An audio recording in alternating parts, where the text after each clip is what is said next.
ہاتھی والوں کے ساتھ کیا ہوا؟ تقریباً 1500 سال پہلے ملک یمن اور حبشہ پر ابرہہ نامی شخص کی بادشاہت تھی۔ وہ دیکھا کرتا تھا کہ لوگ حج کے لیے مکہ شریف جاتے اور خانہ کعبہ کا طواف کرتے ہیں۔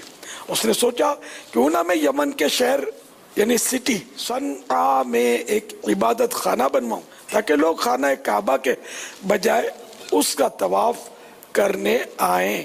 چنانچہ اس نے ایک عبادت خانہ بنوا دیا۔ ملک کے عرب کے لوگوں کو یہ بات بہت بری لگی اور قبیلہ بنی کنانا کے ایک شخص نے اس عبادت خانے کو خراب کر دیا۔ ابرہہ کو جب معلوم ہوا تو اس نے غصے میں آ کر کعبہ شریف کو گرانے کی قسم کھا لی۔ چنانچہ اس ارادے سے وہ لشکر لے کر مکہ شریف کی طرف چل پڑا۔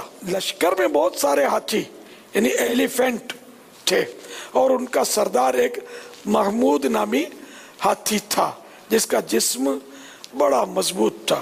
انہی ہاتھیوں کی وجہ سے اس لشکر کو قرآن کریم میں اصحاب الفیل یعنی ہاتھی والے فرمایا گیا ہے۔ ابرہہ نے مکہ شریف کے قریب پہنچتے ہی ایک وادی میں پڑاؤ ڈالا اور مکے والوں کے جانوروں پر قبضہ کر لیا، جن میں اللہ کے آخری نبی محمد الرسول اللہ صلی اللہ تعالی علیہ وآلہ وسلم کے دادا جان حضرت سیدنا عبد المطلب رضی اللہ تعالی عنہ کے 200 اونٹ بھی شامل تھے۔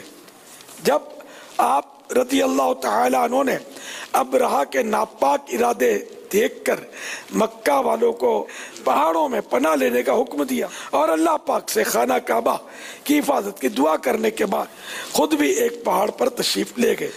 جب صبح ہوئی تو ابرہہ نے حملہ کرنے کے لیے لشکر کو روانگی کا حکم دیا۔ جب محمود نامی ہاتھی کو اٹھایا گیا تو لشکر والے جس طرف بھی اس کا رخ کرتے چلنے لگتا، مگر کعبے کی طرف منہ کرتے تو وہ بیٹھ جاتا۔ ابھی یہ معاملہ چل ہی رہا تھا کہ اچانک ابابیل نامی کالے رنگ کا ایک پرندہ جس کا سینہ سفید ہوتا ہے، یہ ابابیل اس طرح کے ہوتے ہیں، تو ابابیل کی فوج سمندر کی طرف سے اڑتی ہوئی لشکر کے سر پر پہنچ گئی۔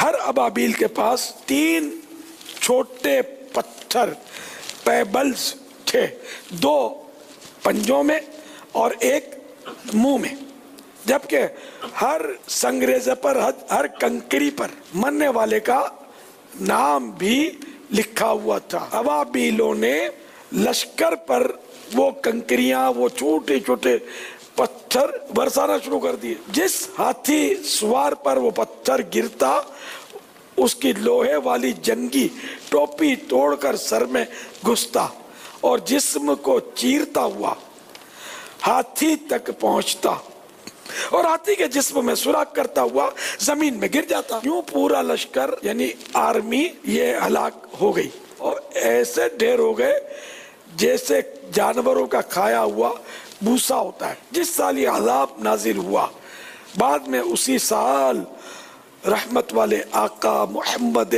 مصطفیٰ صلی اللہ تعالی علیہ وآلہ وسلم کی ولادت یعنی برتھ ہوئی۔ اللہ پاک کی نافرمانی میں دنیا و آخرت کی رسوائی ہے۔ کعبہ شریف کا ادب و تعظیم کرنا لازم ہے، رسپیکٹ۔ مقدس جگہوں کی بے ادبی کرنے والوں کا انجام بہت برا ہوتا ہے، جیسا کہ ہاتھی والے لشکر کا ہوا۔